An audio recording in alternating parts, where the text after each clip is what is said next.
Yo, yo, how are you guys doing? I'm doing good, and I'm back. I said I was going to be consistent again, and we're back for another week, for another episode, episode 7. And the train's going to keep going, man. The train's going to keep going. I'm not going to stop. And yeah, we have a lot to talk about today. We're going to talk three sports: MLB, NBA, and a little bit of the NFL. And yeah, a lot has happened in this past week that we need to talk about. So let's start with the MLB. Let's start with the MLB.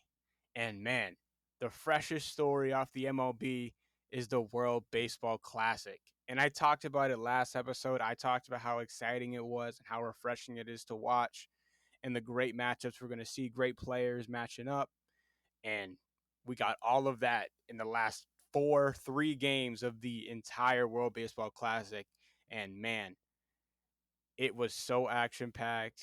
It was hopefully you guys enjoyed it as much as I did, but man, that was so enjoyable to watch and as entertaining as baseball is going to get, if I'm being honest. You have two of the greatest players of all time matching up in the final round and taking on each other in the last at bat of the game. Trout and Otani going at it one on one.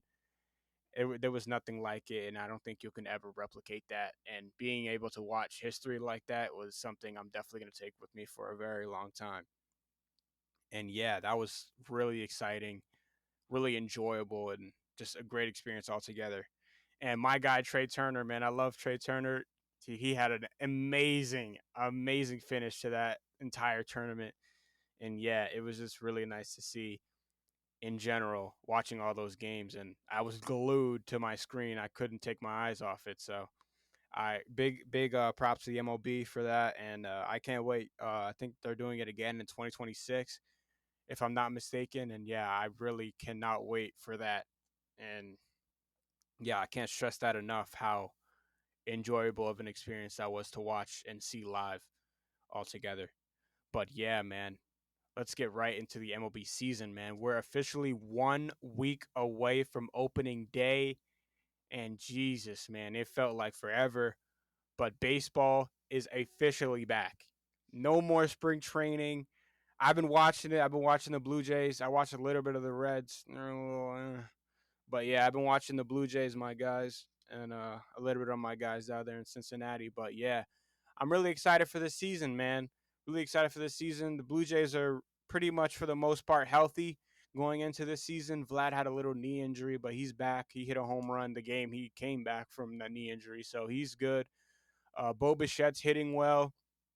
Dalton Varsho hit his first home run in spring training, so hopefully that picks up during the season. Going to need him. Alex Manoah is getting the opening day start. I just saw today. So Alex Manoah is starting opening day. Really excited for him. He's a great player, and hopefully he's up there in the Cy Young ratings. Hopefully, I hope he's up there top two because he was his rookie year was absolutely insane, man. He's a beast. So yeah, really excited to see him opening day. And yeah, I'm just really excited to see baseball in general. I'm gonna be watching a good amount of teams this year. A lot of teams that have new acquisitions, man. So yeah, I don't think I'm going to be watching every team as much as I do with the NBA, but the pretty upper echelon teams and the teams that I like or players that I like are on the team I'll watch. So yeah, I'm gonna watch a lot, all of the AL East, obviously because I'm a Blue Jays guy. So I'm gonna keep track of those teams. I'm gonna be watching the Mets. My marquee teams I'm gonna be looking at are the Mets. I'll look at the Phillies. I'll look at the Padres, the Dodgers. Really, that's all I can name off the top of my head that I'll be looking at and deep dive and see how they're looking in. Oh, one unfortunate thing that I forgot to mention about the WBC, man, is the injuries, bro. So sad to see Edwin Diaz go down, bro. That was really a terrible ending to a really great game, Puerto Rico versus the Dominican Republic, man. Seeing Edwin Diaz go down, celebrating is like that's probably the worst way to go out in a sense. And seeing Alexis Diaz crying and seeing him on the ground the entire time, seeing him get off on a wheelchair. Yeah, and Edwin Diaz is looks like a really nice guy, you know, and and for him to go down in that type of manner at the end of the game after shutting down and getting a save, yeah, I'm not even a Mets fan, and I felt terrible watching that. So yeah, prayers to him on a fast recovery. I think it's a torn tendon in his knee, so that's really unfortunate for them. And the Mets. Let's talk about them a little bit. The Mets are losing out on potentially their best player, if we're being honest. Best player of last year for sure. The best player of last year is out for the entire year now. So when I talked about the Mets, the specific thing I said about them is I really think they could be a World Series contender and potentially win it all if they're healthy. And the season hasn't even started yet, and we're already seeing injuries affect this team in a big way. So hopefully, this is the only big injury they have to deal with the entire year. But in terms of injuries right now, this is the worst case scenario is losing your best player in a sense to not even playing. He didn't even play get any value out of the season for him. So I don't know, man. It's really really unfortunate for them, and it's something to keep an eye on for them because man, in any division right now, the last division you want to be losing is in the NL East. The last division where you could be dealing with this type of stuff is the NL East, but it's going to be a dogfight the entire year. The entire year, it's going to be who can stay healthy, who can string together the most wins, and who can stay consistent. And it's going to be really hard for the Mets to stay consistent when their biggest piece of their bullpen is gone. And that was the problem with the Mets was their pitching at the end of the year. So losing out on pitching this year when they spent all this money going out, getting big acquisitions, and they just re signed Edwin Diaz. He just got a massive contract, and now he won't even play the entire year. So that's really, really concerning when you think about the Mets in general. So yeah, that's something that I thought I had to express here. But yeah, I still think the WBC was still worth it, putting the star players out there, even with Edwin Diaz going down. And I saw on Twitter a Barstool employee talking and shitting pretty much on the WBC, saying it's pointless for baseball players to do that. But from every MLB player that I saw, they were talking about how it was just as meaningful as making a World Series push. So I don't agree with that. I think the Edwin Diaz situation was just a really unfortunate situation and something that it's part of the game and you'll never lose that. So if you want to keep those players cautious, then I mean, why put them in spring training then? Spring training people play hard. You see, Reese Hoskins just tore his ACL in a spring training game. So I don't think it's okay, or I don't think it's justified to shit on the WBC and say that it's pointless and what do players get out of it, and it's just adding injury concern for no reason. But the players love it. I loved it. And I would say the general fans would love it as well because every game looked like it was absolutely packed with people from all around the world. You have different ethnic backgrounds. Just the Japanese players really, I mean, Japanese fans really came through. In the final game, you could see it looked like a Japanese, and it looked like it was in the Japanese favor in terms of fan volume and crowd noise. So I think it really is a great way to bring baseball fans together and just root for their countries. And there's nothing better than playing for your entire country and having an entire country on your back, like it is playing in the WBC, similar to the World Cup and the Europe qualifiers that are going on right now in soccer. There's nothing better than playing for your national team. So I disagree with that take, and I think he's completely bogus for that take on Twitter right there. So enough about the WBC and of baseball. Enough talking. Can't wait to see it. It's starting this week. I think April 4th. I'm not. Don't quote me on that. I don't remember the exact day. I'll look it up afterwards. But next week, that's all I know. I'll be locked in next week and watching opening day baseball. And man, I can't express how excited I am for that. Absolutely insane. that baseball is back and we have another sport to watch. We got the NBA, baseball, some soccer going on, so it's a great time to be a sports fan. And yeah, let's shift our focus now to the NBA, man. A lot of controversial things happened while I was gone. And let's get right into the Mavericks Warriors game because I watched that entire game from first second to the last second, and there was a lot of controversial moments in that game. A lot of them. So yeah, let's first talk about the biggest story about it, and it was the free 2 points the Warriors got. And watching the game, I was confused.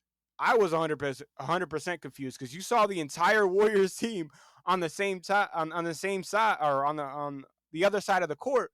You saw the Mavericks just backing up, and I thought there was a timeout called.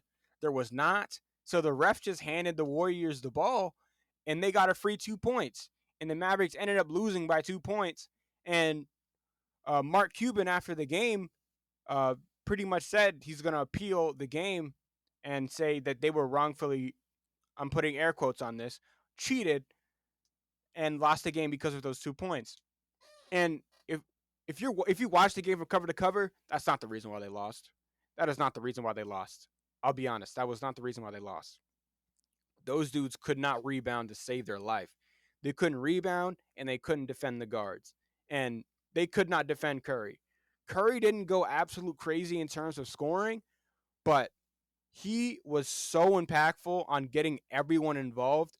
The amount of absolute dimes he threw in that game was absolutely ridiculous. It was insane to see him just diming back and forth, finding Kuminga on back cuts, finding wide open shooters left and right. DiVincenzo hitting threes from the corner, just flinging that rock everywhere.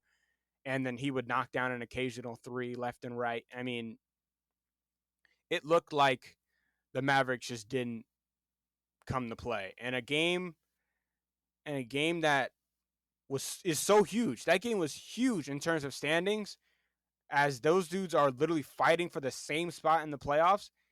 It didn't feel like that. It didn't feel like a playoff game because that game is a playoff game that had playoff implications throughout the entire game. If the Mavericks lost, they would have moved down. If the Warriors lost, they would have moved down. The Warriors won, they would have moved up. The Mavericks won, they would have moved up. And the Mavericks didn't play like it. I could 100% say that. The only two players that I really saw that three players.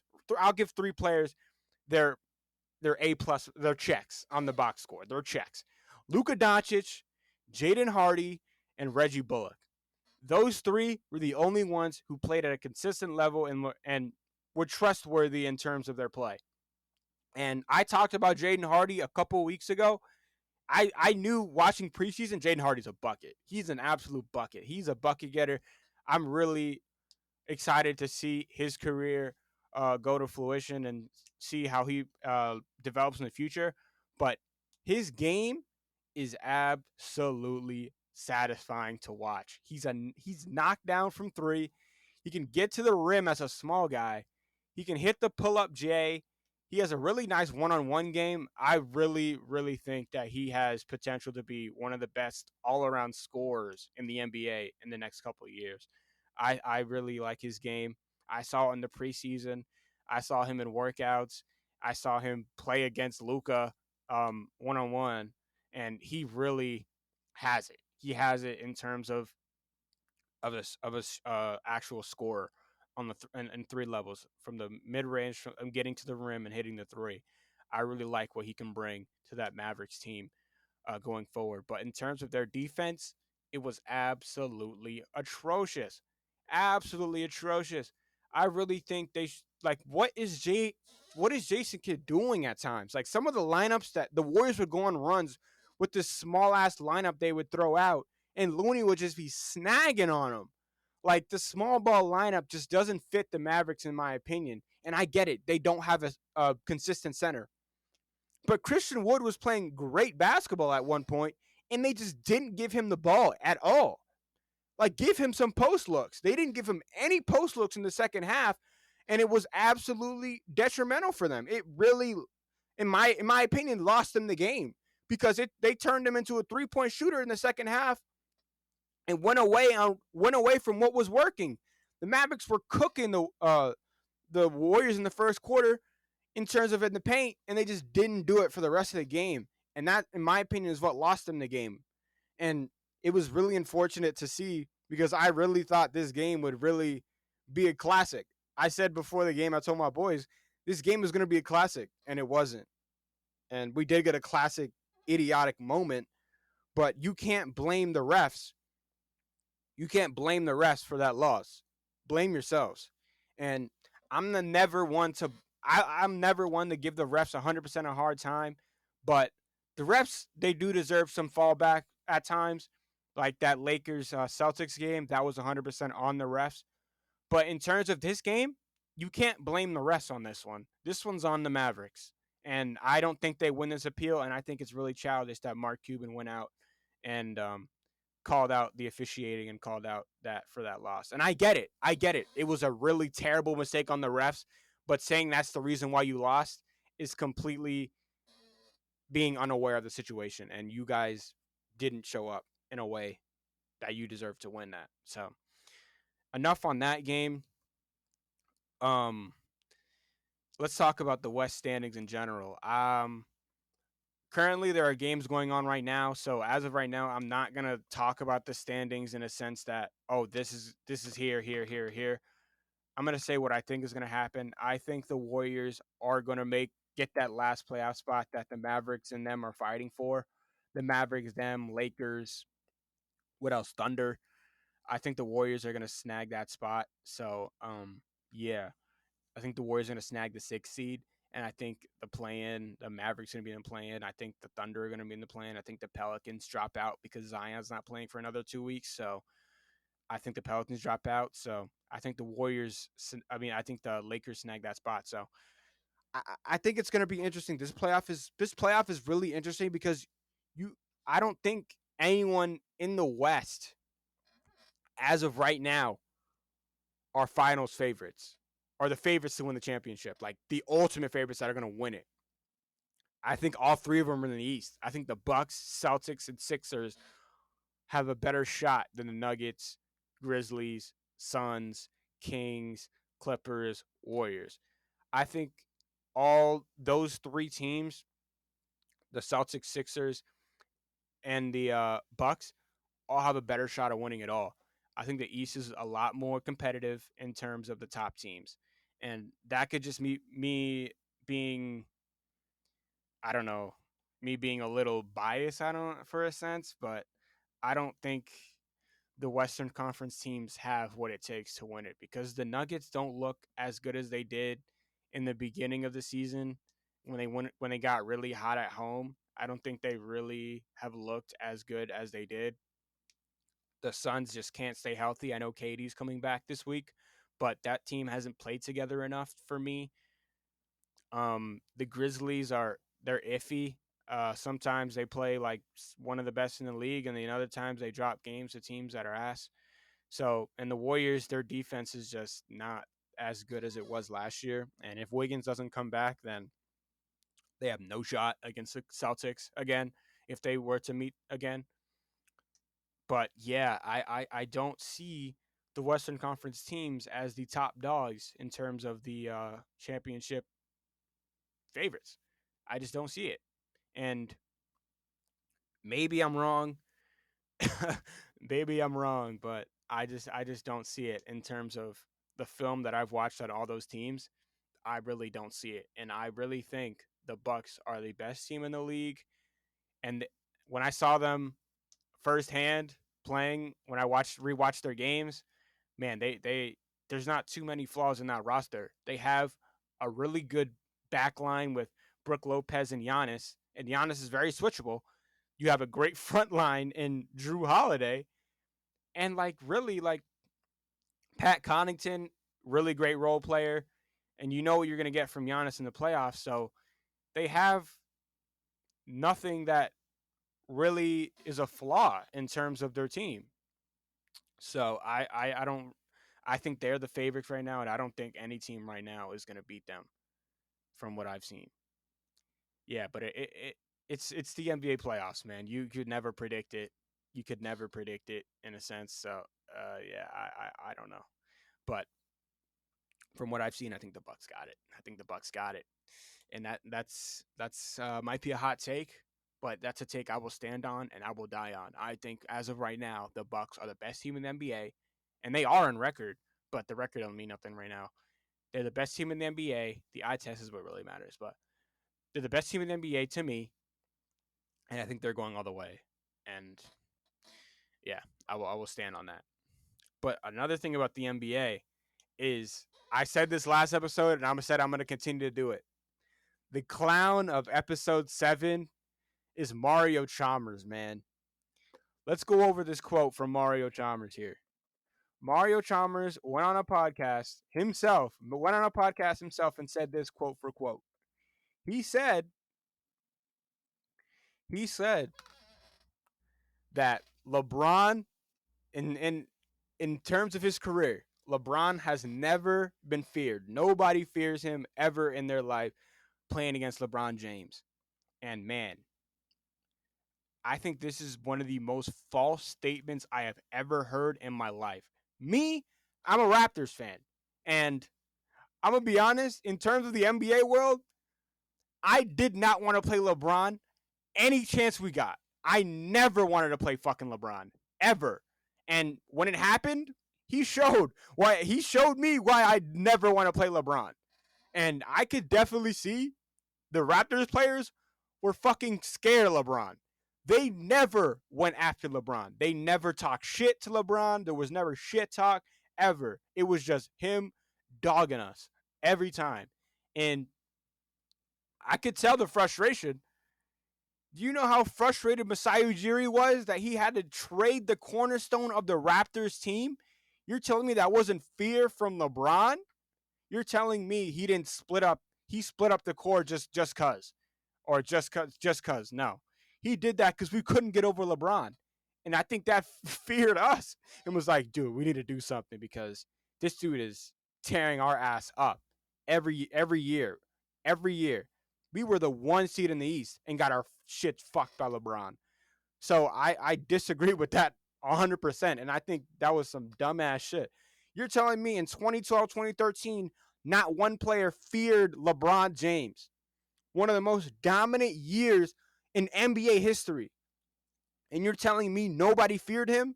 Get the fuck out of here with that shit. And I'm not even a LeBron fan, man. This is coming from someone who dislikes LeBron. And yeah, I don't know where he comes from, and from LeBron's teammate to say that, I really don't think that was even like warranted at all. And Tristan Thompson said that was some sucker shit coming from Mario Chalmers, and he went at him really hard. So I've seen a lot of people on Twitter give him some shit, and I'm gonna give him some shit too because that was some really stupid shit right there. And I was really shocked he even said that. So yeah, coming from Mario Chalmers, I mean, I guess that's what you get from Mario Chalmers. But yeah, Mario Chalmers was that was LeBron's teammate, and from that to come from his mouth, it's kind of shocking, kind of shocking.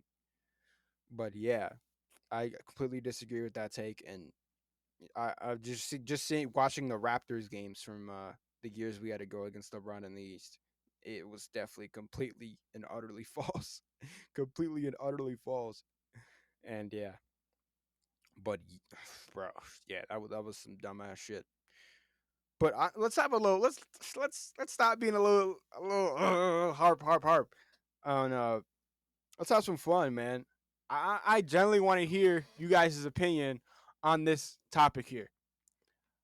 I was wondering and sitting back and I was writing this script here. What is the best nickname in the NBA when it comes to players or multiple players? And you got the Sex Land, you got King James, you got Brody with Russ, you got KD, Chef Curry. But there was a new one that I saw on Twitter, and I was like, damn, that shit's fire. It's Austin Reeves, D'Angelo Russell combined with reloading, bro. Reloading is fire as fuck, man. That shit is fire. And they got Vanilla Ice too. Austin Reeves and D'Lo, Vanilla Ice, bro. That shit's fire as fuck. But AR-15 for uh Austin Reeves, who I do think is a little overrated right now. I think it's a little crazy how they're doing him. But in terms of nicknames, bro, that shit's fire as fuck. But I really want to know what you guys think is the best nickname in the NBA. To me, I think Reloading is the best nickname in the NBA right now. And I think that's fire as fuck. Oh, I forgot about Brooklyn Bridges. Brooklyn Bridges is fire too. I really like that one. But yeah, I would really like to hear you guys' opinion on what's the best nickname in the NBA, because I was thinking about it and I don't think anything tops Reloading right now. I think that shit's fire as hell. But yeah, let's move on to the NFL, man. Let's transition to the NFL. Uh, some of you might not know this, but I'm a Cowboys fan, and bro, I've been a Cowboys fan all my life, and I've never seen the Cowboys go out and splurge like they are right now. This is absolutely insane. And I remember last episode, I called Jerry a stingy bitch. I take that back. I'm sorry. I was unfamiliar with your game. But yeah, and in terms of the Super Bowl contending teams and teams that are wanting to contend for the Super Bowl, I think the Cowboys have the best free agency in terms of those top teams that are trying to make a run for the Super Bowl right now, because they retain their key players that are free agents. Terrence Steele, Leighton Vander Esch, Donovan Wilson. They added Stephon Diggs. I mean, that's not Stephon Diggs. I wish we got Stephon Diggs, to be honest, instead of Brandon Cooks. I wish we got Stephon Diggs. But they added Stephon Gilmore, my bad. They added Stephon Gilmore, and then they traded for Brandon Cooks for a bag of chips. A fifth and sixth? Come on now, that's nothing. That's what we gave up for Amari Cooper, and that was a terrible trade. So yeah, we got Brandon Cooks for a bag of chips. And they addressed the biggest needs that we had: our secondary and our receiving core. And what more could you ask for? What more can you ask for? Now you go in the draft, you get yourself a D tackle. Hopefully we um re-sign Hankins. He was really, really nice. A really nice pickup from the end of the year and really helped our run defense that was really bad at the beginning of the season. Hopefully we re-sign him to a cheap deal. But yeah, we've re-signed our key guys that are free agents. We added filled voids that were huge in terms of our team, and it's not even the draft yet. We haven't even drafted. So yeah, I'm gonna give props to the Joneses, Steven and Jerry, for doing a great job. They're doing a great job, and finally understanding that this team has a lot of potential, and you're only holding them back by not spending money. So I'm gonna give them their props. I'm gonna give them a little clap. Good job, Jerry. I appreciate that. But yeah, a different story that we're going to talk about here is Lamar Jackson not getting signed. It's really weird. You know, because of the way that it's going about, you have these fake rumors that people are negotiating for him that aren't his agent and stuff like that. And Lamar went on Twitter and said it was false. But it's weird that we haven't heard anything. Like, there has been no rumors on any teams, because every rumor that they said, oh, this team's interested in him, it's been debunked every time. So what is the market for Lamar Jackson? Because either he's asking for an outrageous contract that no team wants to give him, or he's being really stingy with his process and saying the Ravens are giving him a contract. Oh, I don't like this. I don't want it. But in terms of him getting signed, there has been absolutely no momentum at all. He hasn't even signed a franchise tag, I don't think. So this is like really odd, and I've never seen a player that is so reluctant on signing in general. Like, he's chilling, sitting back, just enjoying himself. Like, when the only situation that I feel is similar to this is Deshaun Watson. But Deshaun was under contract, so he had a deal. He had a deal already, and he just wanted out. Lamar has no options really right now. No options, no buyers, no momentum, and no direction.